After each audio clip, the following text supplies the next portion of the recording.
Joining us on the Tuesday edition of Journalist Hangout, I am Kemi Fola Adeyemo. Today on the program, House of Representatives gives Minister of Niger-Delta Affairs, Godswill Akpabio, 48-hour ultimatum to publish names of members of the House who got NDDC contracts. Plus, Nigerians mourn late elder statesman and media proprietor Malam Isa Funtua. And later on the show, Ondo State Governor Rotimi Akeredolu emerges as the APC governorship candidate, beating 9 other aspirants to clinch the party's ticket. I'll be hanging out today with Babajide Kolade Otitoju and Olayinka Oyegbile. Journalist Hangout starts now.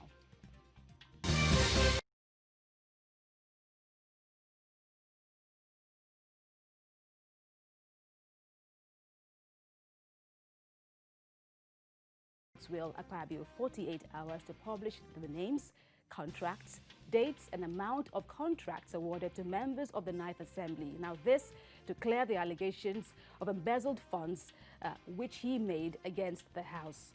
Speaker Mgojabiamila says the House will invoke the full wrath of the law if the minister fails to do so. The Speaker describes the allegations as a distraction from the main issue, bordering on extra budgetary spending in the agency, and claims Mr. Akpabio appeared at the investigative hearing to play games. The Latin maxim that he who assets must prove comes to mind. Meanwhile, whistleblower Kolawole Johnson made more revelations about illegal spending at the NDDC.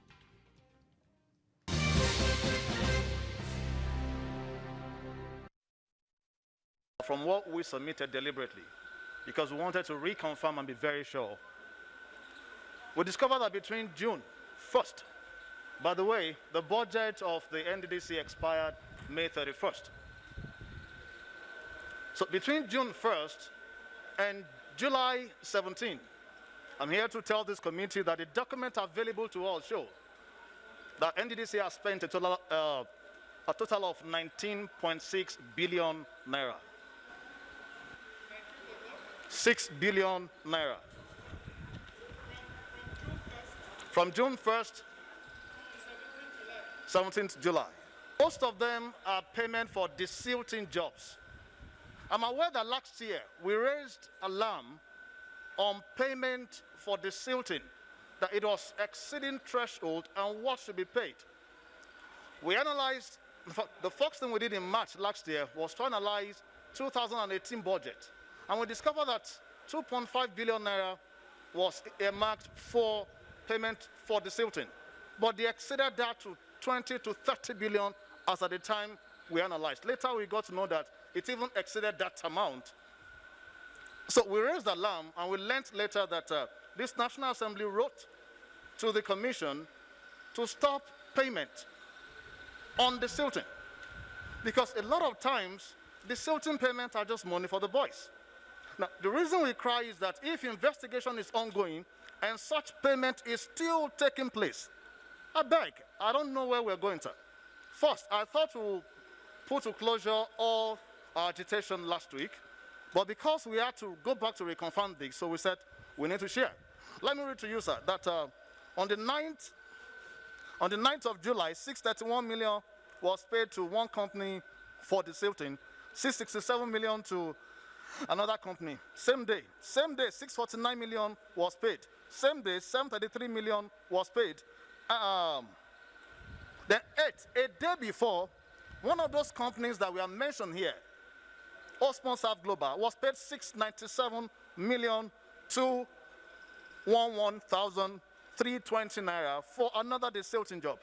Desilting of a section of Idama waterways.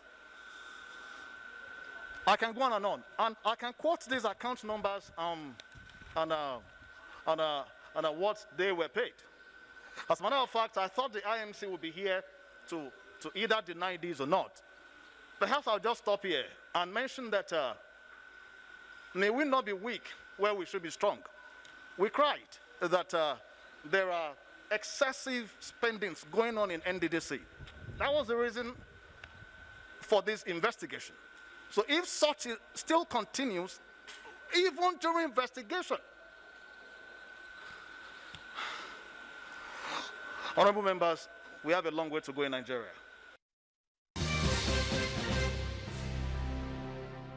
watching Journalist Hangout, and that was Kolawole Johnson, the whistleblower, giving, making further assertions before the House Committee investigating the NDDC's activities, especially regarding billions of naira said to have been embezzled. Let me bring in now BKO here in the studio and Mr. Olawole Oyegbile, who is joining us via Skype. Good evening to you, gentlemen. But let me begin from the studio here. Some of the things Kolawole Johnson said in Abuja on Monday also reflected in what you had made, BKO, yesterday, where you said, whilst this probe is ongoing, there shouldn't be any more funds, flowing out of the agency to contractors. Yes, especially when the committee is supposed to be an interim one, also saddled with the responsibility of conducting forensic audit of the NDDC. So if you are actually spending that much, it means that after your own so-called forensic audit, there may be another need for another forensic audit on what you have spent. Absolutely. And all of these monies that they are spending are being spent illegally because they have not been budgeted for. The NDDC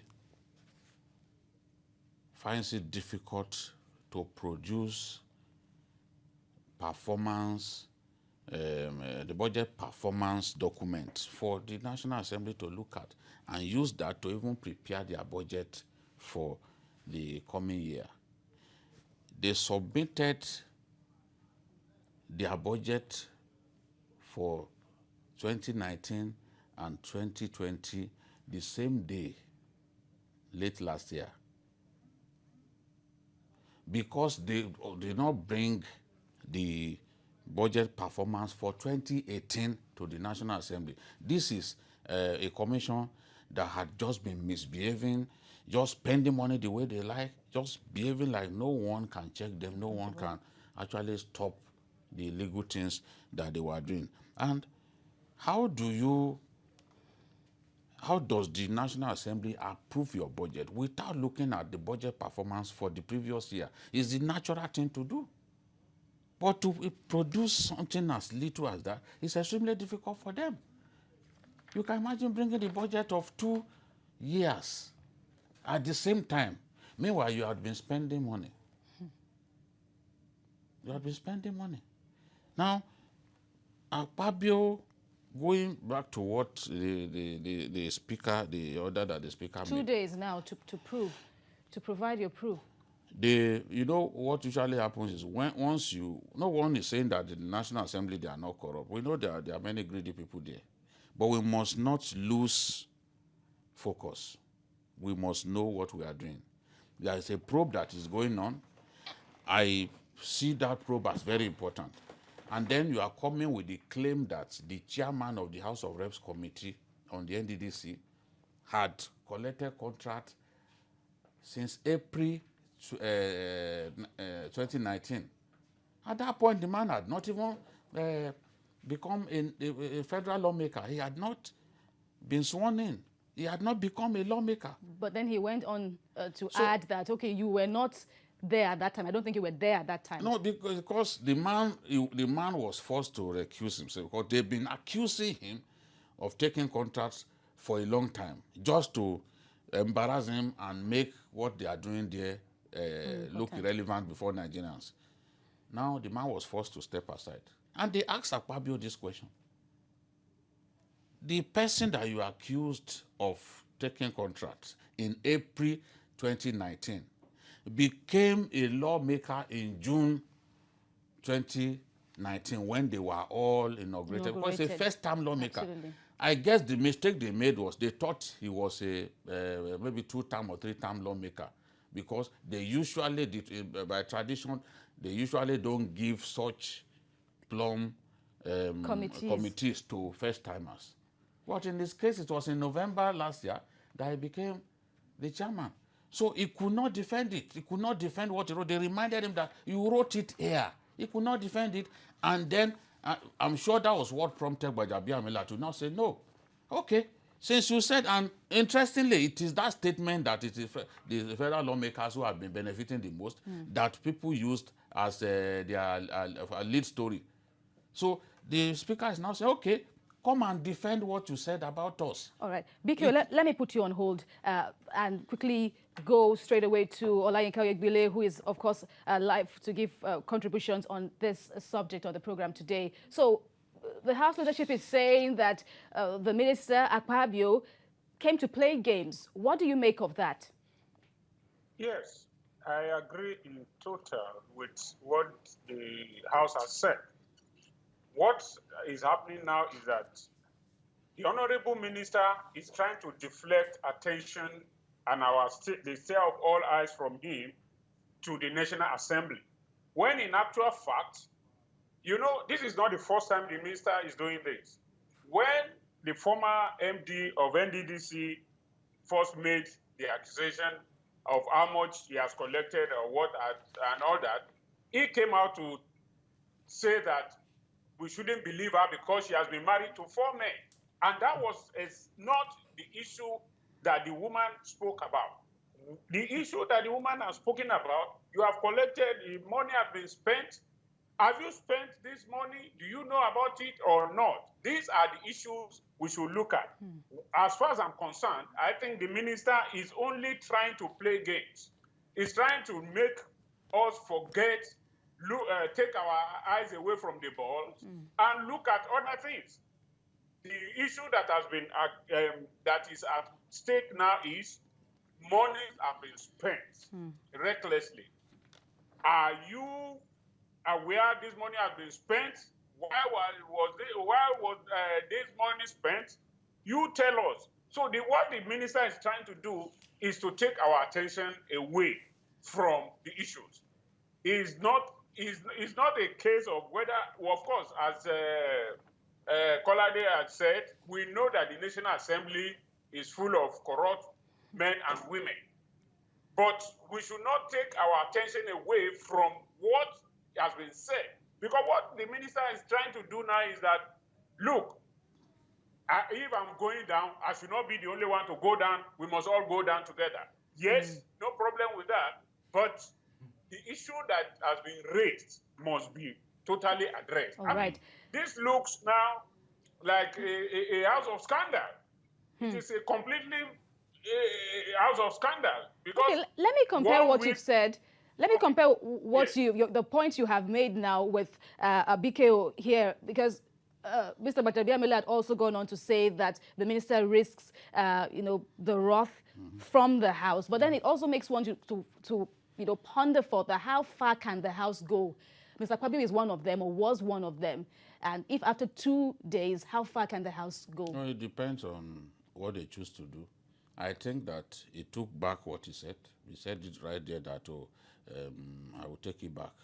He said so that I was taking it back. Unfortunately, what he said had been taken out of context. I've seen people who recorded the video of him saying, making that allegation, and somebody was saying, one of the lawmakers was saying, put off your mic.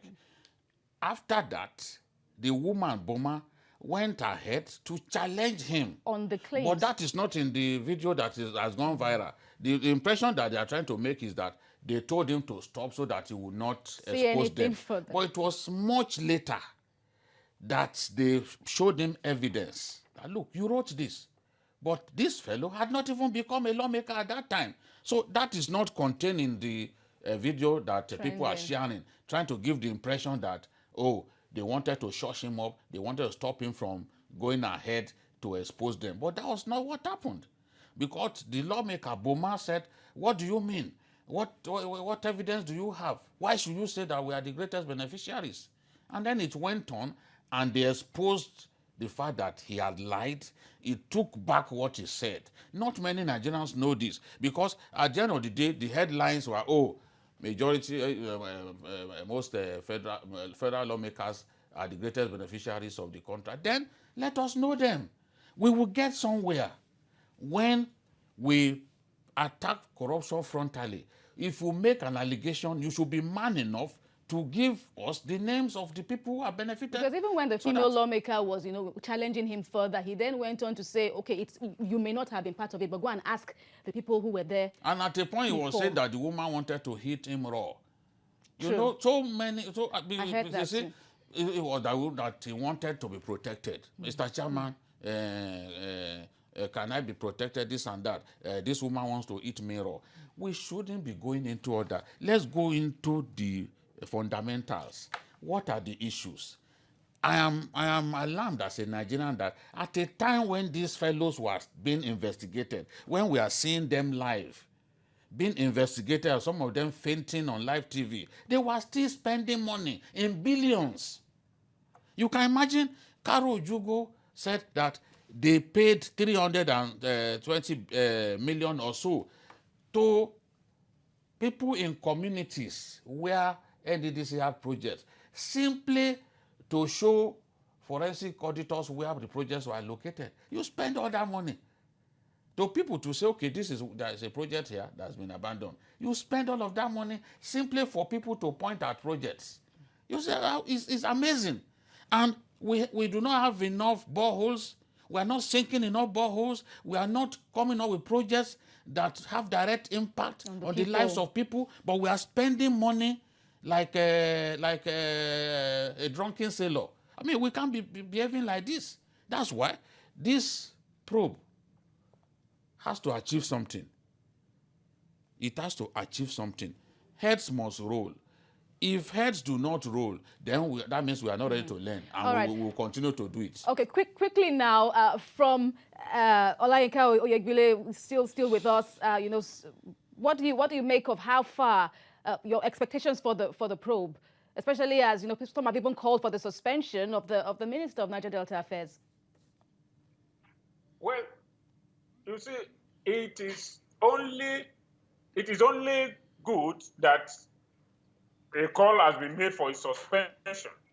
But ordinarily, if he were to be a man of honor, and in a land where there is honor, he would have, as they asked the chairman of the probe panel to resign, to recuse himself, the minister himself should have honorably stepped aside that, okay, since I'm in the center of this storm, let me step aside so that I will give you opportunity to do a good job on this. But we're in a country where things don't happen like that. I expect that by now the minister will have looked at the whole scenario and look at it that, look, it is better for me if he's very sure and convinced that he's innocent of all the accusation, he will step aside and say that, okay, let you go on. He doesn't need the president to tell him or to direct that he should resign or he should step aside. As a man of honor, I mean, you have been a governor for 8 years, a minister, a senator for 4 years. That's 12 years. Long before that, he has been other things. What else do you want to prove? What else do you want to prove? To clear your name, you just say that, look, I am stepping down. And when all this has been cleared, if he's clean and he doesn't have his hand in the cookie jar, he can come back and everyone will say, oh no, this is a very, very honorable man. But in a situation that we are in, things like that don't happen. Well,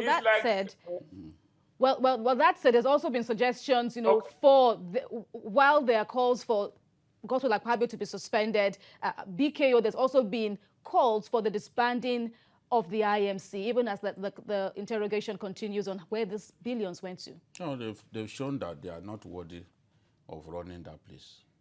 If they can take out all of this money, you've been sent into that place because the previous administration spent money recklessly. And then you are trying to show that you can actually outspend them. You are trying to show that you can spend much more than them. And you are even doing it without giving a hoot. You are being probed, but all of so much money is going out in billions right when they are probing you. So it shows that they are even more reckless than the people who were there before. That's what it suggests. They should even have put a cap on the spending. All right. Even if it's for some time.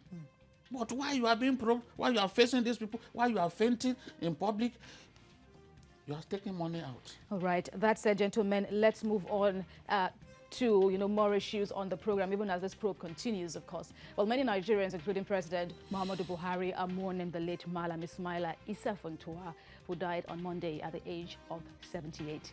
He was the life patron of the International Press Institute and the newspaper's Proprietors Association of Nigeria, amongst other, feats that Malam Funtua, occupied while he was here on earth. He has been described as one to be greatly admired and respected. The president also said the death of the publisher and businessman will create a huge gap. Mr. Oyegbile, indeed, Malam Funtua was a man of many parts, and it also, makes one to wonder how his shoes, or how, people will feel the shoes he left behind. Yes, I'm only surprised that a look at most newspapers today, the headline is Isa Funtua, the president's ally, is dead. The man transcends that.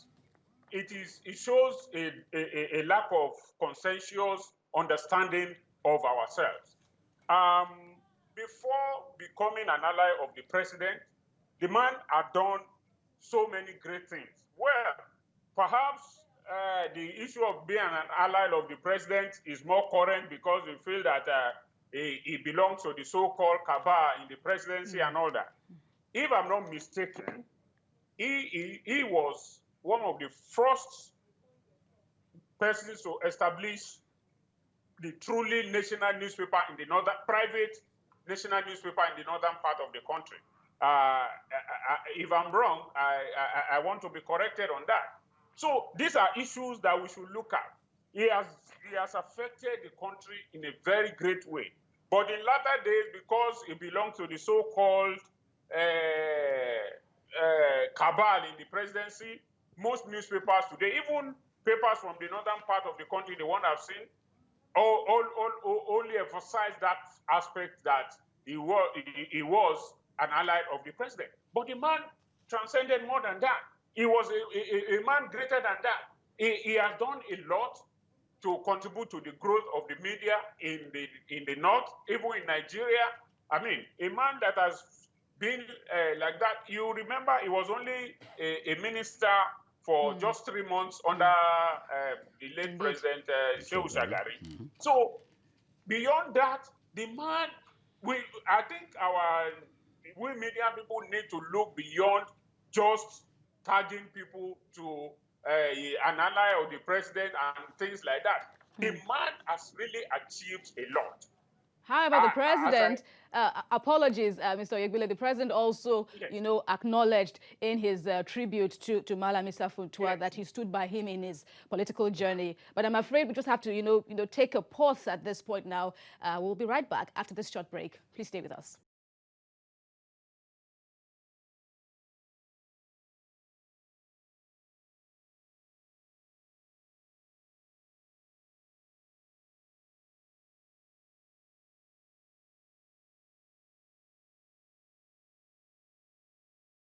TVC News, and we're still on the subject of the life and times of the late Malam Isa Funtua, who died rather suddenly on Monday, and many people are, celebrating his truly respectable life and the impact he made on the profession. BKO here was just telling me about, your personal relationship with him. You said in your words, he gave you your first job. Yes, he was the managing director of the Democrat newspapers, where I started my journalism career 2 years after youth service in Kaduna Polytechnic. I also became the chairman of the NUJ, the Democrat chapter, just 2 years after I joined the company. And I remember a showdown meeting that we had with him, the staff. We wanted better welfare, and as I stood to speak for my colleagues, Malam Funtua said, "I'm aware that you have dropped your resignation letter. You are their leader, but you want to lead them out of my company." and we shared a laugh about it. And after that, we became really chummy, you know, not minding the fact that I was going to start something, join others in starting something new, start the news magazine at that time. But one thing is certain, the man was very liberal, no doubt about it. For a man of uncommon background like him, was very liberal and outspoken. He was ready to speak his mind at any time, and he remained like that till he died. If he had reservations against you, he would tell you directly. And he, at that time, the editor was Abba Kyari, the late chief of staff to the president. And we had Abdulhamid Babatunde as associate editor, was the man who directly groomed us, who directly taught us how to write as journalists. So Samaila, I remember someone saying that Samaila was listed amongst people who could become the president's chief of staff. And I was happy when he said that was an insult, because the Malam Isa Funtua that I know had become a billionaire for many years. He, you know, he was even president, he was chairman of the youth forum, the youth wing of MPN. When they started the party, he was the head of the youth wing in 1979, around that 1978-79 when the MPN was formed. And he remained loyal to the Shagari administration. Shagari made him Water Resources Minister in 1983. And after the Shagari administration fell, he moved fully into business. I must also say that at that time when they made him minister, he was in his early 30s. Himself and people like Abu Feri, Audu Ogbe, they were very young ministers in the administration of Shagari at that time. Up to now, you know, the Audu Ogbe is not really old, but we are talking about something that happened, you know, about 40-something years ago. So the truth is, this man had been comfortable, but he was very kind. He liked helping people. And when you go to Abuja, he's one of those who helped to build Abuja. I can tell you that his company built the Foreign Affairs Ministry in Abuja. Epic project. And the extension to the Federal Secretariat. His company built it. His company built the Dalet Barracks in Kaduna and many other projects like that. So, coming into the media, he played a part in helping the media industry to stay afloat. He was a friend of the president, and he didn't start today.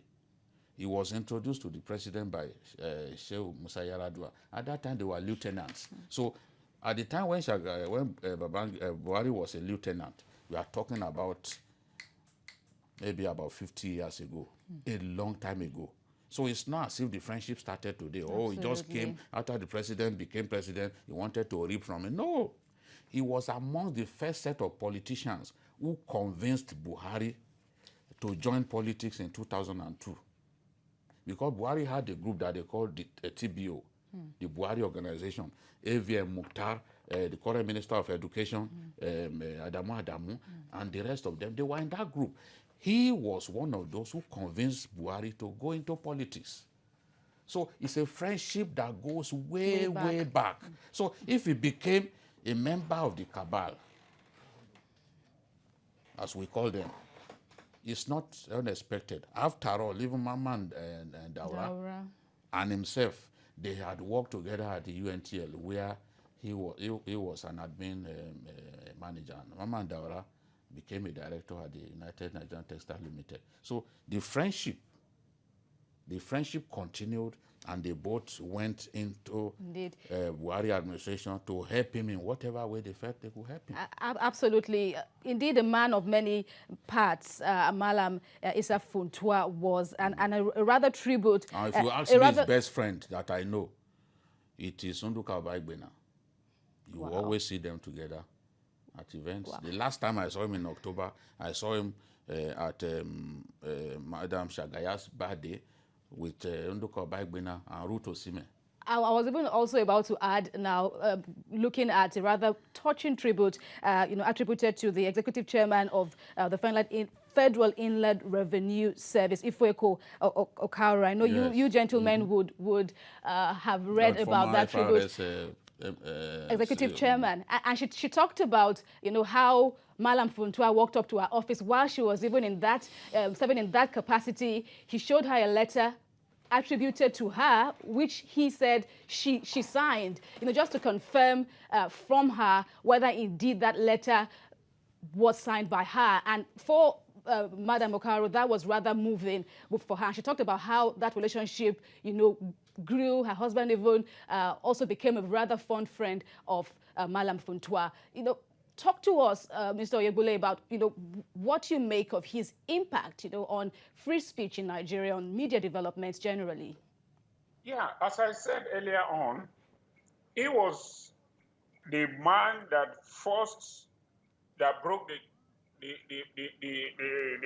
on by having the first privately owned national newspaper. When I said that, of course, we know that New Nigeria is government-owned, but privately owned, which Babajide has confirmed. He also worked with them.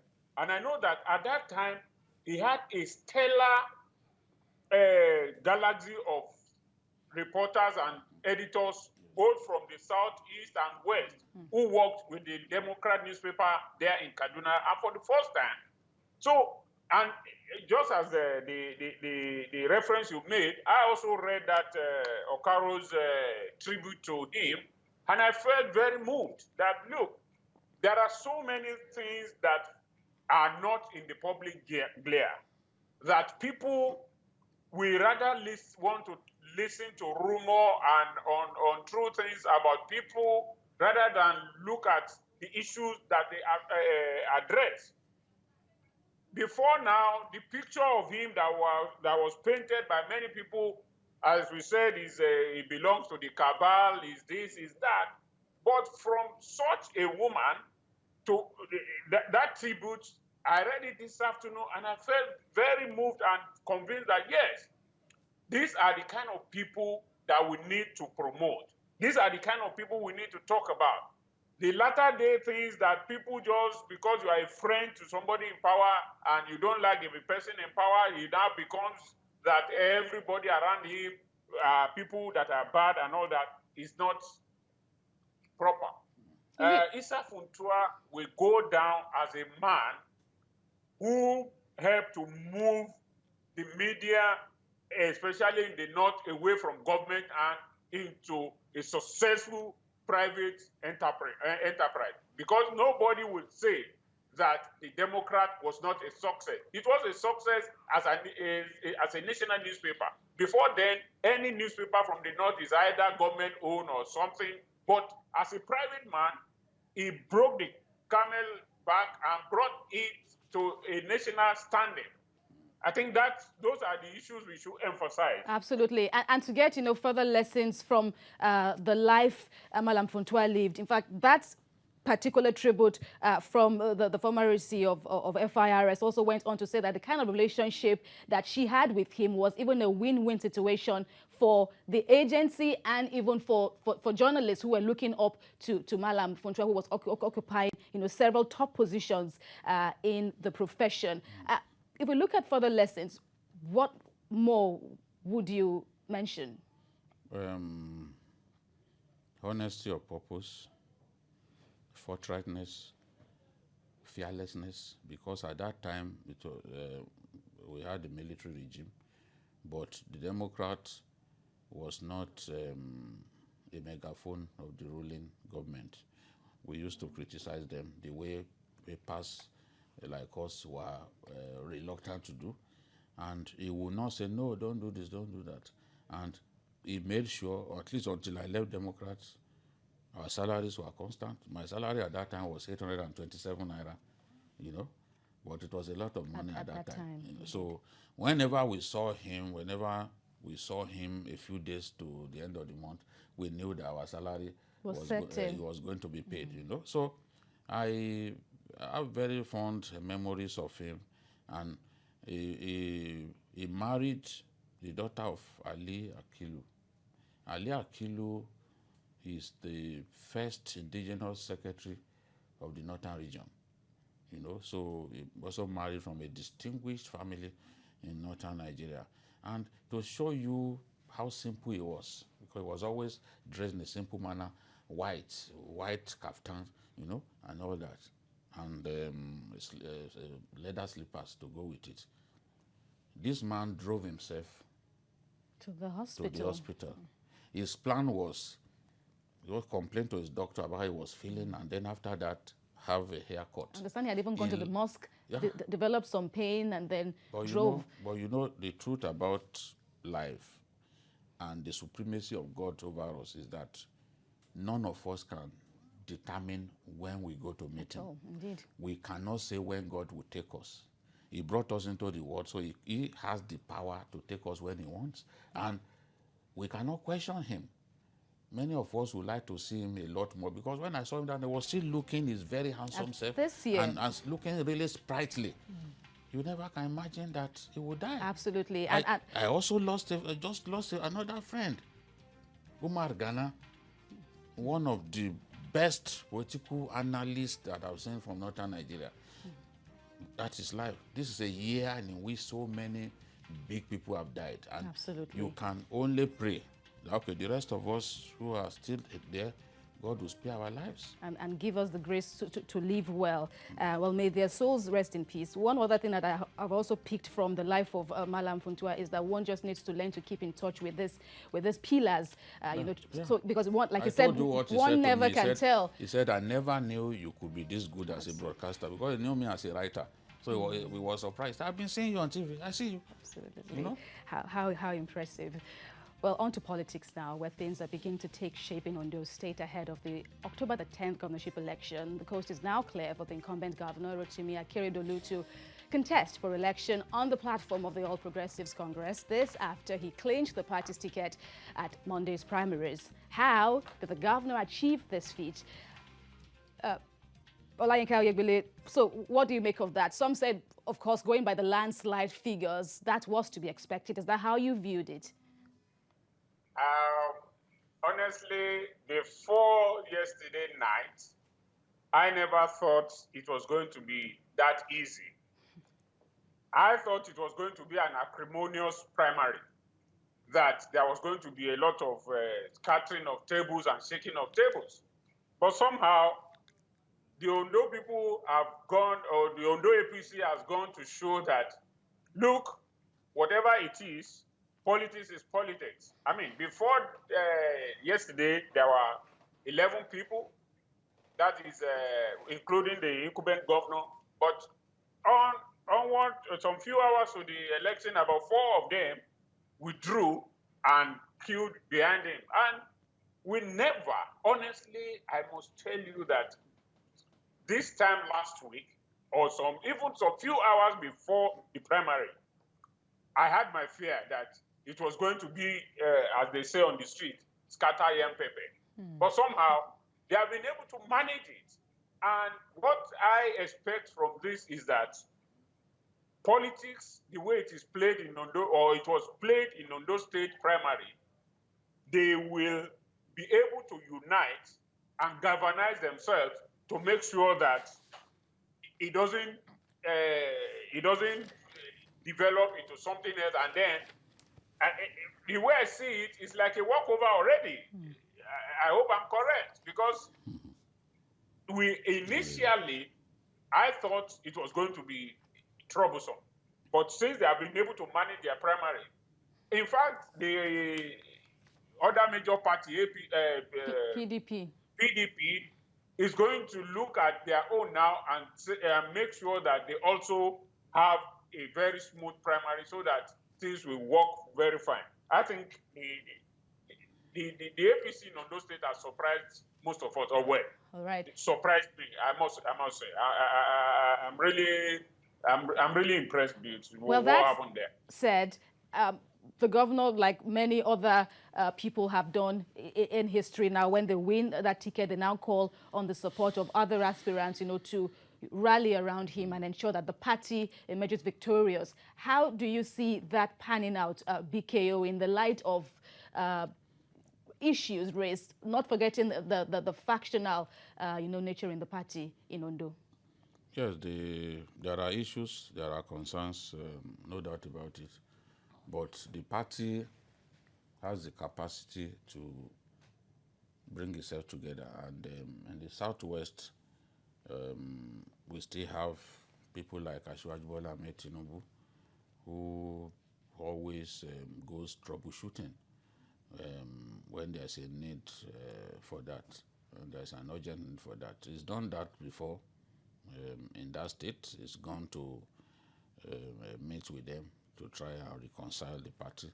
And I know that they take the coming election seriously, and if need be, Asiwaju and others would also play a part in bringing the aggrieved parties, aggrieved elements within the party together and get them to work with the governor, because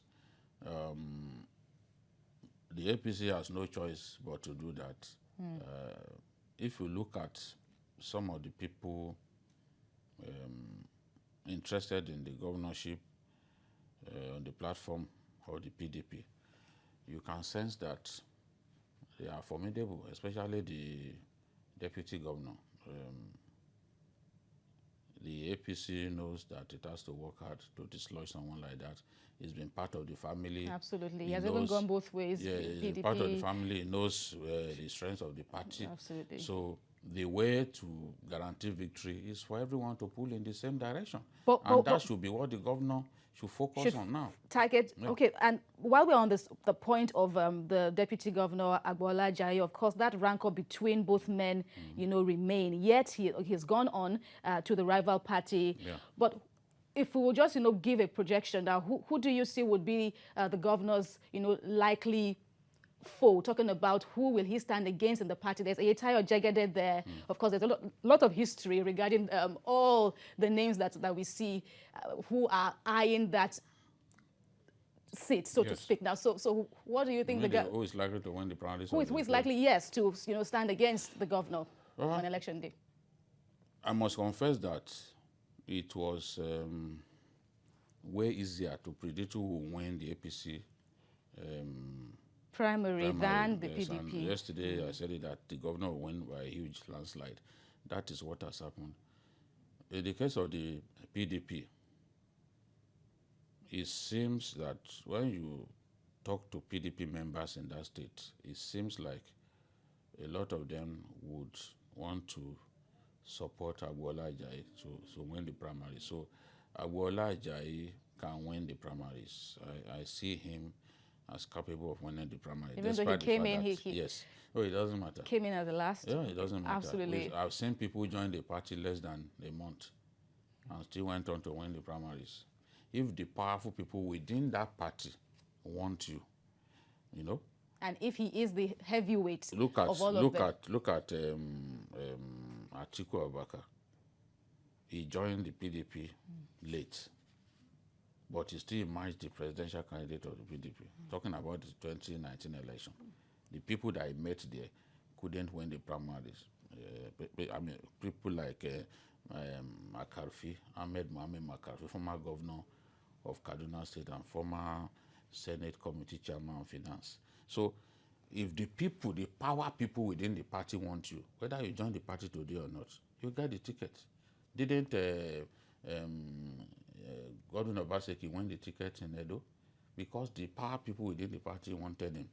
From what I see, the power people want Agbola Ajayi, and he may just be the person who will win the ticket of the PDP and go on to face his boss. Absolutely. In the election in October. Let me compare your analysis now with Olayinka Oyegbile. So what would it be for you? Do you indeed foresee Governor Akeredolu versus his deputy, regardless of the outburst from Ayetayo Jegede that he doesn't see Mr. Ajayi as a threat? Well, you see, as BKO has analyzed, in Nigeria today, it doesn't matter which day you join the party, as long as you can meet the INEC deadline.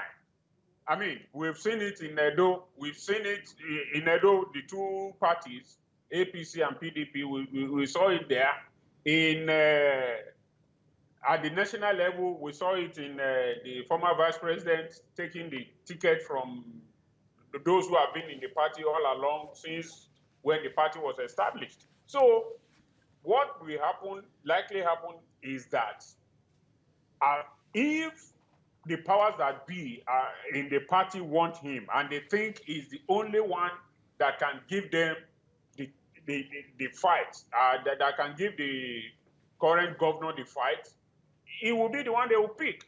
They will pacify all the others who may feel shortchanged and all that, but politics is all about us trading.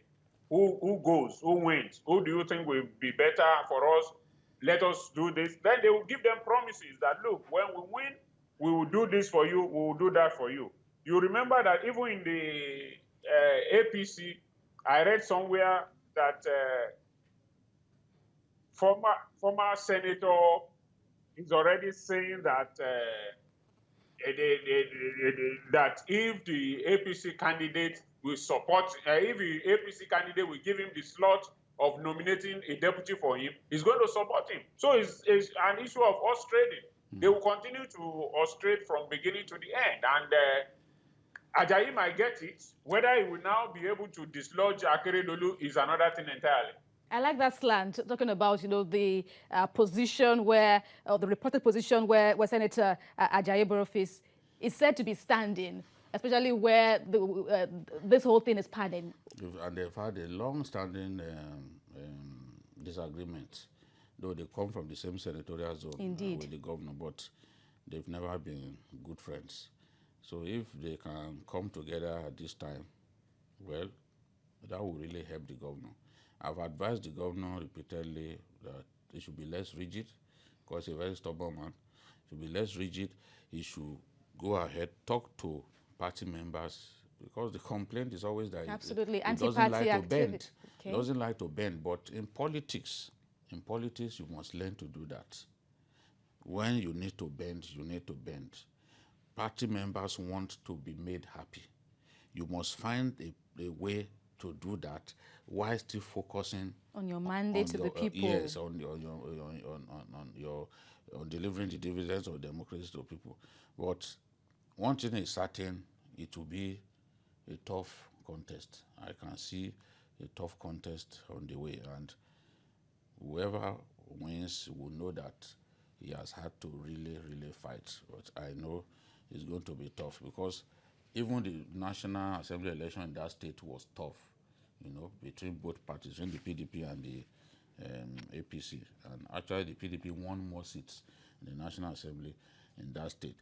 If you look at some of the statistics that we are seeing, I'm really startled about the fact that Governor Akeredolu actually scored 97.33% in Ileoluji, whereas in his own local government or he actually scored 96.98, which means that in terms of the percentage of people who voted for him, he got more. In Ileoluji, he got more in Ifedore, where he secured 97.26% than Owo as well. This could be saying something. And I know that Akeredolu will have to look at that. But outside of his own local government, the percentage of votes that he got was higher in Ifedore and Ileoluji than even in Owo, where he should have a stronghold there. Well, gentlemen, it's a fine place to rest our conversation this evening. Olayinka Oyegbile, many thanks for your contributions on the program today. And BKO here, Babajide Kolade Otitoju, I thank you very much. Thank you. But that's Journalist Hangout today. Join us tomorrow for another episode of the program. Remember, our feedback channel is Journalist Hangout at tvcnews.tv. Well, thank you very much for watching. I am Kemi Fola Adeyemo. God bless Nigeria.